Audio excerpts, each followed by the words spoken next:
Welcome back to part 2 of my stretching guide. In this video, I'm going to go over the 5 crucial stretches that every endurance athlete needs. If you missed my first video on this, we take a deep dive into the actual science of how to stretch and what stretching does. So if you missed that video, you need to go check it out after this one. From that video, we can now apply the rules that we learned from it, and that's that we're going to hold each stretch for 30 seconds on each side, and we're going to repeat it 2 to 4 times on each side. The calf stretch is nice and simple. You're going to take your heel as close to the wall as possible and lift from there.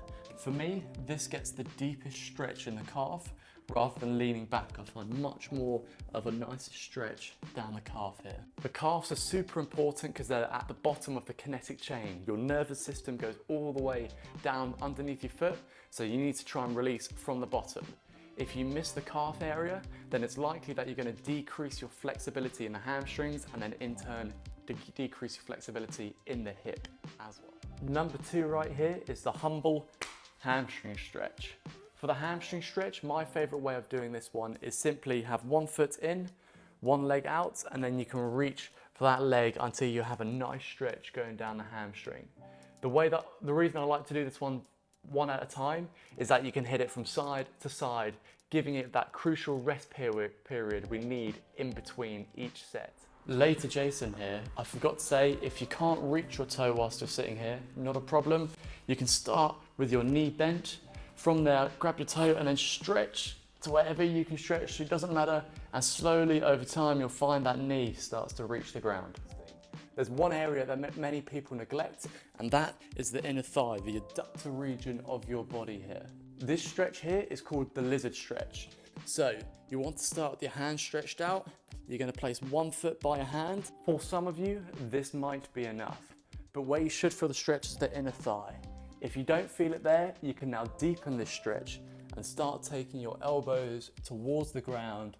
If they don't touch the ground, not a problem. As long as you feel that stretch along the inner thigh, keep that knee close to the shoulder, you're going to be doing the stretch well. If you miss this region, then you're going to neglect a lot of the mobility that the hip has, and you're going to decrease your hamstring flexibility in turn, as some of the adductors also work in conjunction with the hamstrings. The next stretch coming up is the pigeon stretch. This is a gluteal stretch, so for your butt cheeks, and the reason I like this one the most is that it hits the superficial muscles more towards the skin layer, and it also hits the deep muscles deep into the glute, the ones that run over the sciatic nerve there. To get yourself into the pigeon, we're going to start in the hand plank position. You're going to lift one knee towards your chest, turn that foot upwards, and then you're going to sink your leg backwards, sliding that leg back. Personally, I like to hold my foot, and if you want to go even deeper, the further up you get the foot, the higher the better. Some of you might not be able to get this far, and that's totally fine. You might find that your foot is much deeper in here, and you're also getting a really deep gluteal stretch on the one side there. One really important thing to note is that no matter how high or how far your foot is, you want to keep your hips stacked over the top of your body. I see too many people sink their hips over to one side. You need to be over the top. A second tip is that some people also feel comfortable folding themselves forward in this stretch and prefer it that way. I'll leave it up to you whether you like to fold over or sit nice and up. My final stretch here is going to be the quadriceps. These are the muscles that probably do the most work if you're a cyclist or a runner. So for me, it's crucial to stretch them. There are 3 levels to this stretch, and I'm going to show you all 3. I would recommend doing the hardest level that you can do, pain-free. Level 1, if you have really tight quadriceps, you're going to be lying on your side, and it's a simple pull your heel to your bum, and you should feel a deep stretch go all the way along the quadricep here. If you're more flexible, you can then go for level 2. It takes a little bit of balance, this one, but after a couple of goes, you'll get it. Simply have one knee on the ground, one foot on the ground, and then you're going to take that heel behind you, and you want to try and pull that heel into your bum. If you need to have one knee on your hand for stability, totally fine as well. But for me, I like to use 2 hands to really pull that heel in and feel a deep, deep stretch.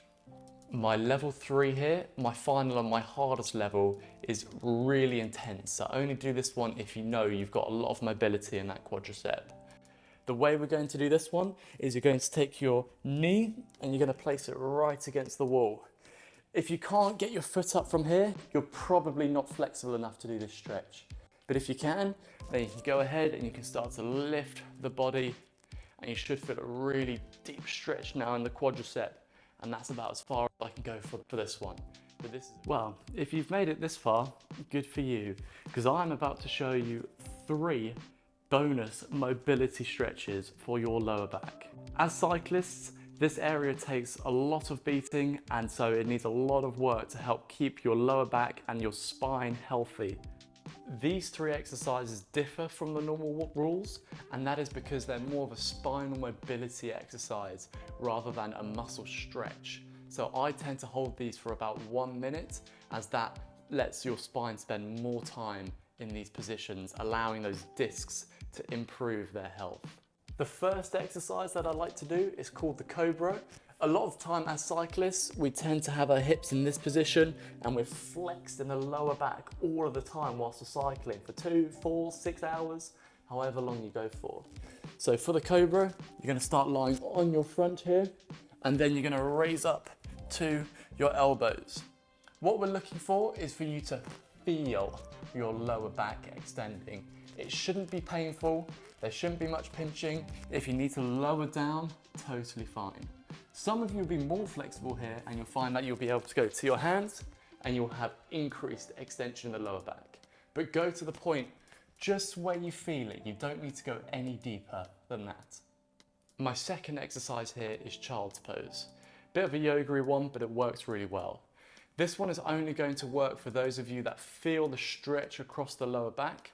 For some people, such as myself, I don't feel that stretch, so it's not necessarily relevant for me to perform this one. The way that we're going to do this one is you're going to have your knees about shoulder width apart, feet flat, and then you're going to sink your bum down towards your heels. Some of you might not be able to get this low, totally fine. Sink down to your resting position. From here, you can start to take your chest towards the floor and rest your forehead on the ground for me. We have done spinal flexion and we've done spinal extension. The one thing we're missing now is spinal rotation to keep those discs in between the joints healthy. This one is a lying lumbar rotation. So for this one, you're going to lie on your back. You want to rest one foot on the inside of your knee. Keep this opposite shoulder on the ground, and from there you can start to turn over to one side and rotate. Once you're done there, you can ease your way out. Other hand down, foot on the inside of the knee, and then turn that over to that side. You don't need to force yourself into it. You can just let gravity do the work on this one. If you want to know how to improve flexibility by using strength training, then you will need to watch my next video, part 3. This has been Cycling Unboxed. Thank you so much for watching. I look forward to seeing you in a future video.